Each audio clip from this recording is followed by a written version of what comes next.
Just to confirm, I heard you say with respect to the gift of the plane from Qatar that we do not yet have a signed MOU with the government of Qatar. Is that right?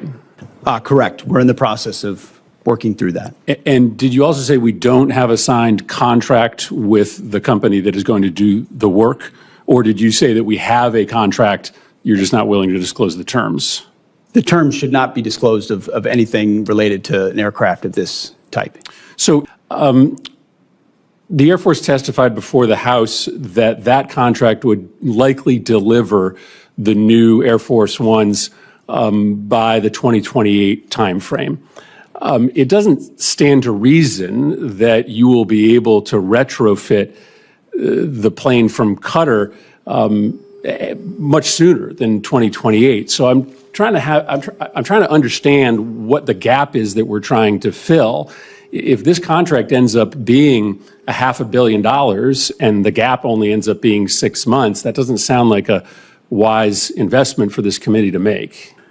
Senator, I would defer to the expertise of the Air Force as far as timing of modifications and when that would happen, but there's also been delay after delay after delay on the Boeing side, so I don't know that's a firm fixed date yet, unfortunately, can be counted on.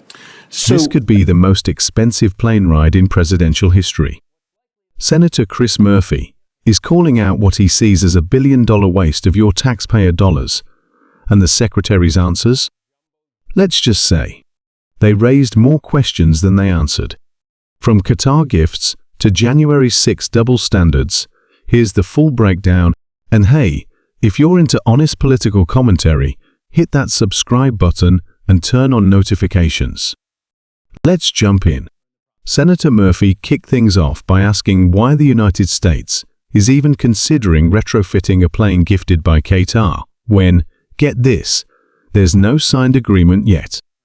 No deal with Qatar. No full contract with the company doing the upgrades. Nothing. And remember the last Air Force One contract under Trump? That one was public, $3.9 billion with Boeing. So why the secrecy this time? Transparency just took a nosedive. The Air Force previously testified that the new Air Force Ones will arrive in 2028.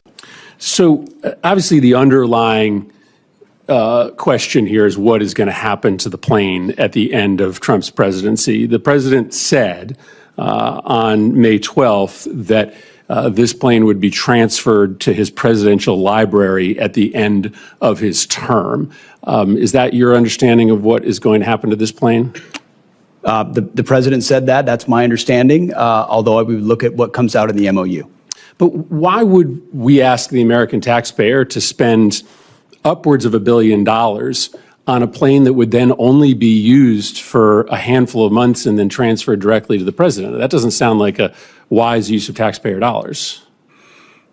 A lot of the capabilities, as you know, Senator, of that particular platform are and should remain classified. So there are reasons why you might modify, even for a short period of time, an aircraft to ensure the safety and security of the President of the United States. But when do you believe that those upgrades would be made? How long would the president have it before it got transferred to his personal possession?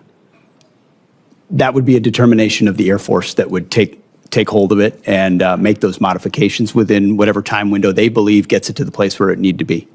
Yeah, I think this is extraordinary, Mr. Chairman. We're talking about a pretty massive investment of appropriations dollars into a plane that the Secretary is saying is currently planned to be transferred personally to the President. There's a lot of other pending needs that we need to fund. This would seem to be low on the list. So even if this Qatar jet gets $1 billion makeover, it wouldn't be ready much earlier.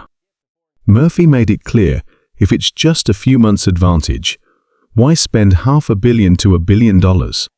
That's not smart budgeting. That's burning cash on the runway. Here's the kicker, President. Trump has said the plane would be transferred to his presidential library after his term. And the Secretary? He confirmed that's currently the understanding.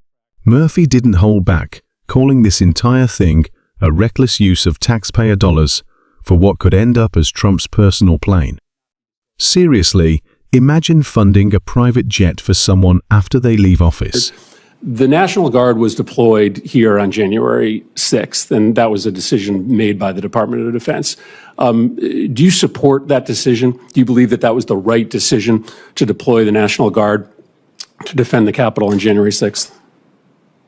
All I know is it's the right decision to be deploying the National Guard in Los Angeles to defend ICE agents who deserve to be defended in the execution of their jobs. But I think it's important to know whether you think it was also important to have the National Guard defending the United States Capitol when there were violent protesters here on the president's behalf, to make sure that folks know that you care about protest, whether it's against the president or on behalf of the president. Senator, I was in the Washington, D.C. National Guard when that happened and was initially ordered to go guard the inauguration of Joe Biden. But because of the politicization of the Biden administration, my orders were revoked.